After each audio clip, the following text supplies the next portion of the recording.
Hey there, everyone. You are now live with the Caderna podcast. I'm your host, Brian Caderna, and thank you for tuning in today. This is episode 14. 14 weeks we've been doing this bad boy, so happy to have you with us. And what we're going to address today is a very, very important topic on how a woman can take charge of her finances. Okay? And you might be sitting there saying, any female listener, why am I going to listen to a dude on how to take care of my money when he's a guy? He's not a woman.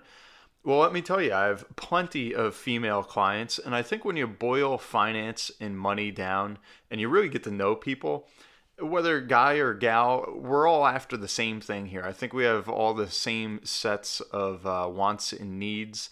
You know, we all have the same ambitions to take care of our family, to take care of our business or our career, and by and large, the same means to an end. So when it comes to finance, I think it doesn't really matter that much, man or woman.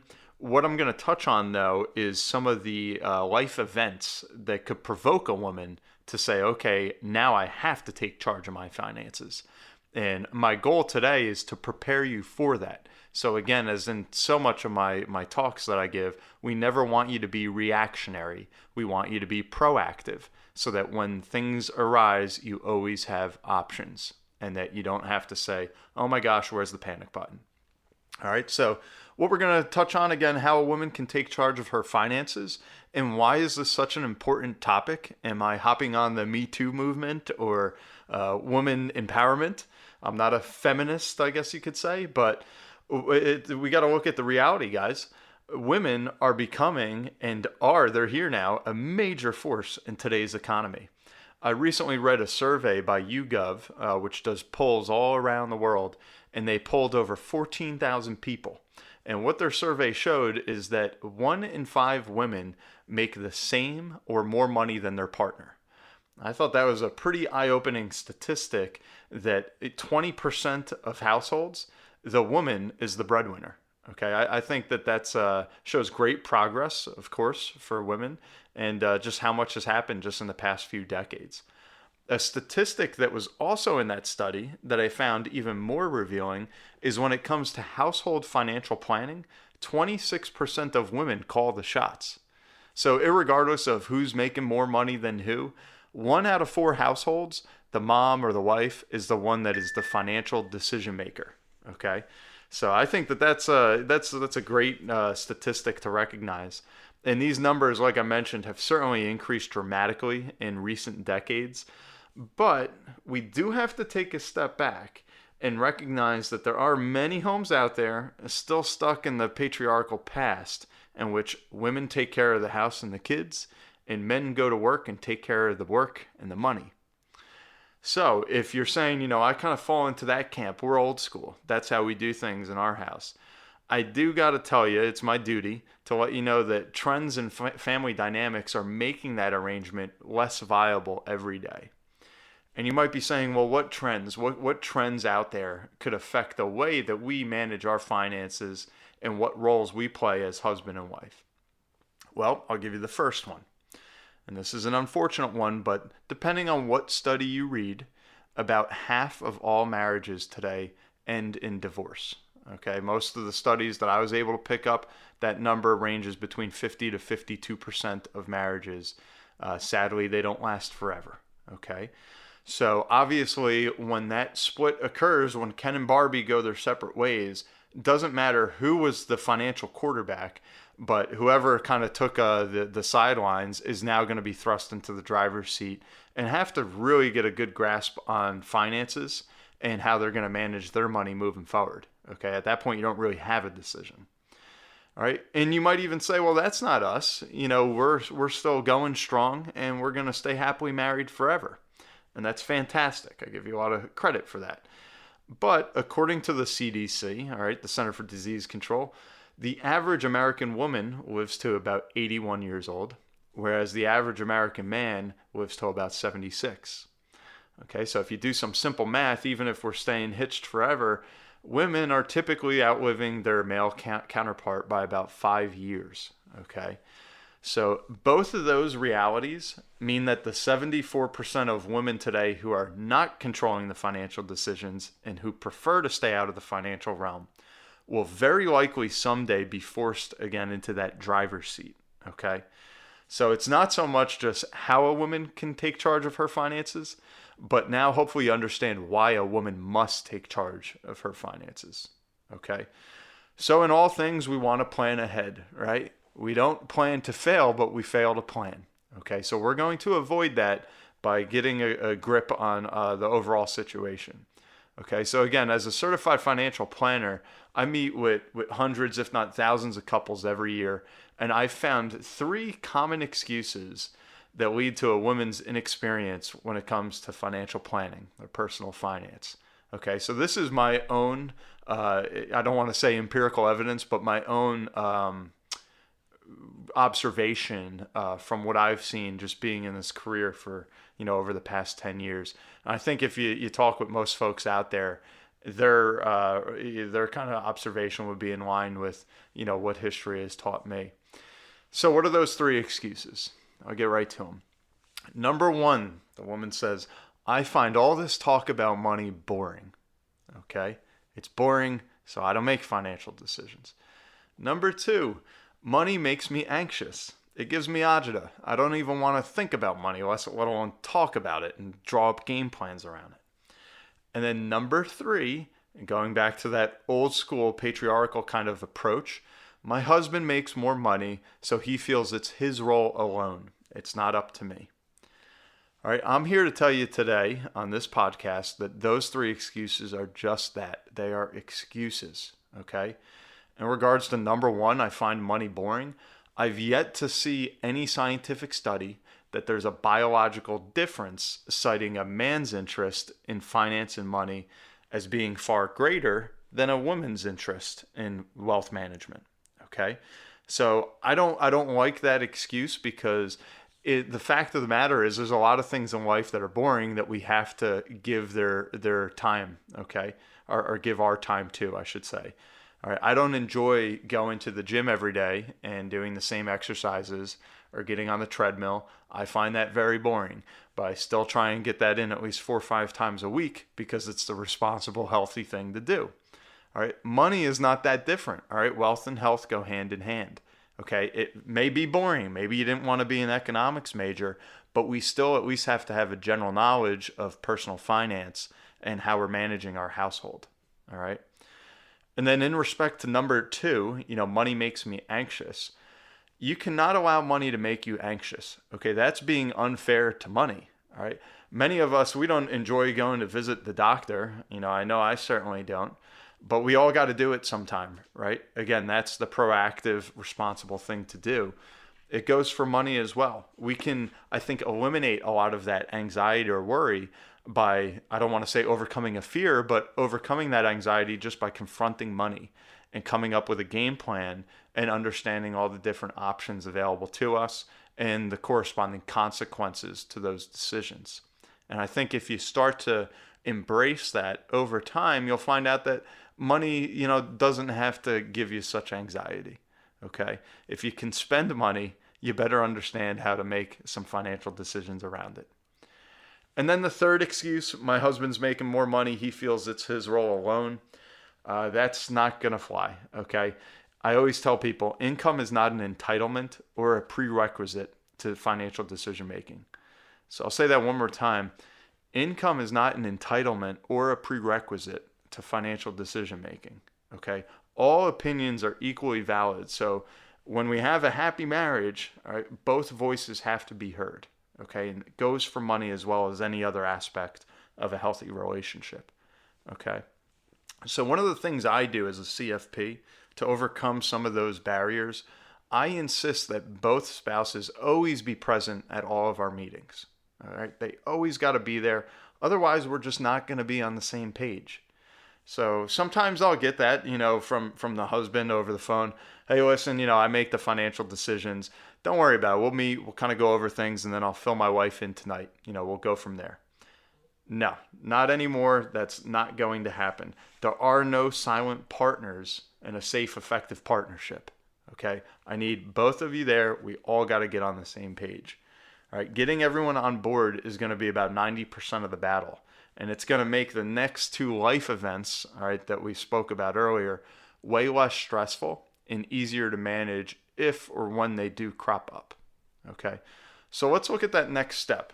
All right, the first big life event that I mentioned that can, again, thrust a woman into the financial role, whether she wants to or not, is, of course, divorce.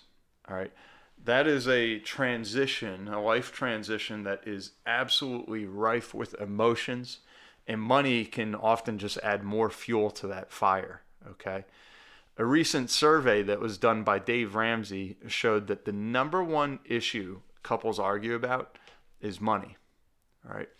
So if we can have that conversation ahead of time, maybe we can excuse all those arguments and possibly not even go down that route of separation or divorce. Okay, so we want to have those conversations. And if you weren't agreeing before the divorce about your money, I could almost guarantee that you're not going to agree afterwards. Okay, so we need those conversations to occur. But, however, if we do go down that path, we go our separate ways, one of the first things a divorced wife should do is take complete stock of her finances. Okay, so now we're assuming that, unfortunately, you are in that 74% where you are not the financial decision maker, and now you're getting thrust into that role. Step one, take stock of all your finances. I use at my office, in our practice, we use a software called the Living Balance Sheet to aggregate all of our clients' financial data. All right, there's a lot of other programs out there that can accomplish the same thing. But ultimately, what that allows us to do is all these moving pieces that kind of make up like your financial junk drawer, we can put that all into one nice, neat spot just so we stay organized, which again is such a key thing. All right, and then once you know what's where, a divorcee must then devise a monthly budget. All right, we got to come up with priorities. What's going to be necessary versus what may have been an optional luxury pre-divorce. And sometimes we got to make those hard decisions of what stays and what goes. All right. This budget, it can include, that child support or alimony if applicable, but we got to understand and recognize that added income very well may just be temporary. Okay. That's something that we can't overlook. And also, now that you're not only the decision maker, but you're also the immediate breadwinner, we got to start talking about the other aspects of a financial plan, i.e., investing for retirement, creating a long-term care strategy. Certainly bear in mind if that occurs, later on in life and you're on your own, those long-term care needs might have to be addressed solely by yourself. And then any of the other contingencies that we talk about in those prior 13 episodes I've done, they just become doubly important now when you're truly out on your own. Okay. Another aspect too that you may have to look into is life insurance. Oftentimes, if there's minor children in the situation, the court is going to mandate that there be life insurance in the picture. So these are all things that we have to start at least getting familiar with, okay? And then a divorcee must also become well acquainted with their CPA, for any or accountant for any tax obligations. Perhaps the financial advisor or a new financial advisor to help guide the whole process. And then the estate attorney. The estate attorney may have to revise the will, any beneficiary designations, things of that nature. Okay. The last thing that you want is your assets that now you own to accidentally go back to your ex-spouse, upon your demise by mistake, just because we never updated, simple beneficiary designations in some of those items. Okay. So those are some things when you essentially hit the reset button when you get divorced. These are some things that we certainly have to, catch up to speed on. And now if we switch gears, okay, and you say, hey, we're that happily married couple. We're going to live together forever. And hopefully, we pass away hand in hand and take our last breath at the same exact time. But unfortunately, nothing goes perfectly as planned.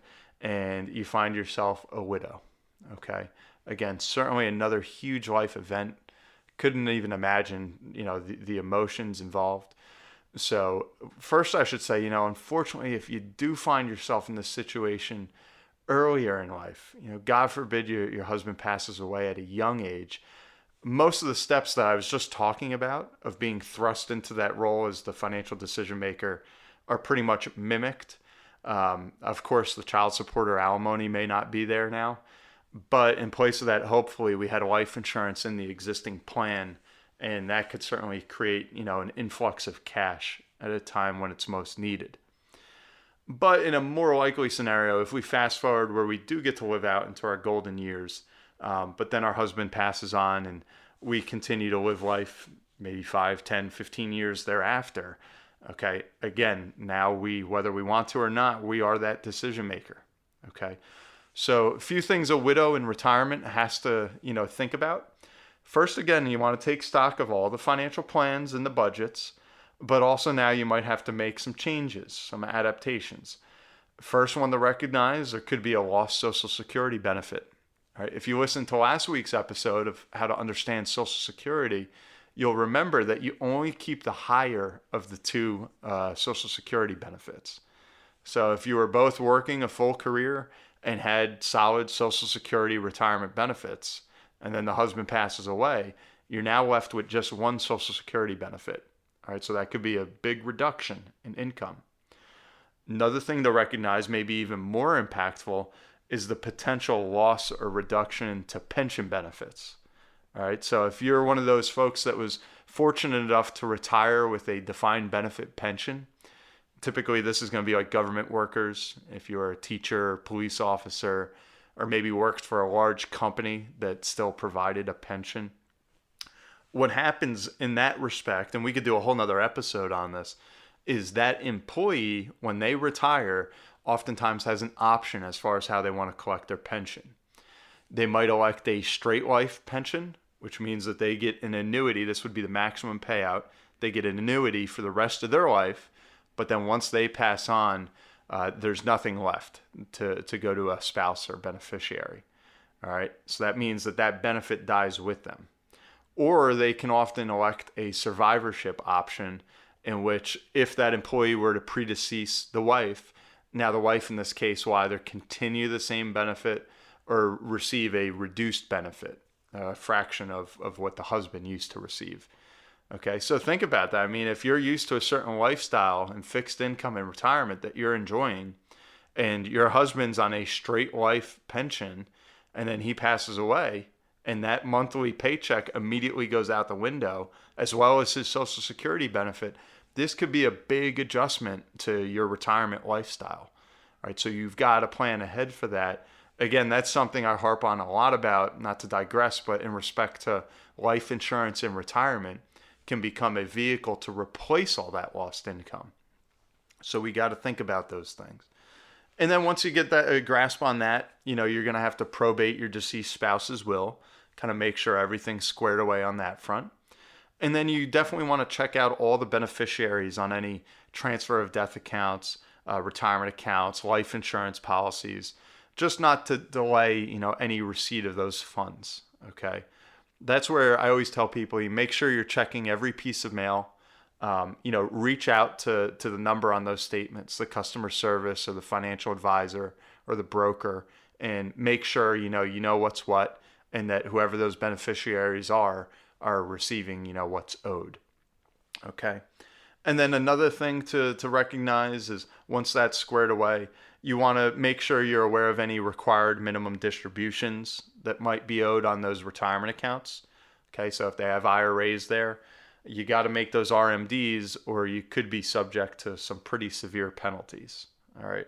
And then, of course, you're going to be reviewing and updating your estate plans and those beneficiaries on what are now your accounts so that they jive with your overall plan and that there's no mistake that we made in respect to that.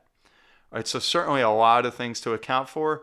And again, that's not even bringing up the tax situation, and that you very well may have gone from married filing jointly and now thrust into a total different bracket because now technically you're single. All right, there's no more spouse there for you. So much to think about at that stage of life. So these are two major life events. Again, nobody wants to think about it. Nobody wants to talk about it. I understand that. But the probability of success under all circumstances becomes far greater when we're going to be proactive and plan, and not only just plan, but planning involving both of your spouses in all of these decisions. Okay.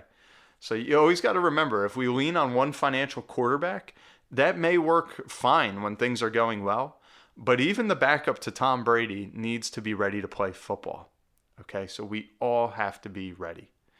All right, thanks so much for tuning in again, guys. I'm your host, Brian Caderna. You just listened to episode 14 of the Caderna podcast, How a Woman Can Take Charge of Her Finances. Please keep spreading the good word. If you missed any of the first 13 episodes, go back and listen. They're chock full of information and nice little nuggets of advice to improve your business savvy, your personal finance, and also get you up and going. Had an awesome interview a couple weeks ago with Marcus Ogden. Certainly inspiring. So keep in contact with us. Email us at thecadernapodcast@gmail.com. Reach out on Facebook or social media, and we'll get some cool guests on here.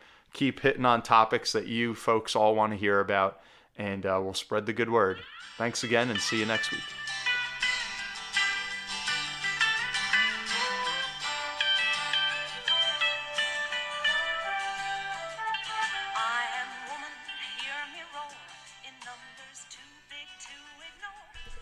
The Caderna podcast is for informational purposes only.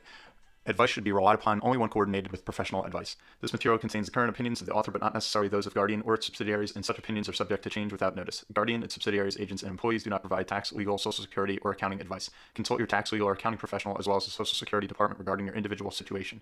Links to external sites are provided for your convenience in locating related information and services. Guardian, its subsidiaries, agents, and employees expressly disclaim any responsibility for and do not maintain, control, recommend, or endorse third-party sites, organizations, products, or services, and make no representation as to the completeness, suitability, or quality thereof. The living balance sheet and the living balance sheet logo are service marks of the Guardian Life Insurance Company of America, New York, New York, copyright 2005 to 2019, Guardian.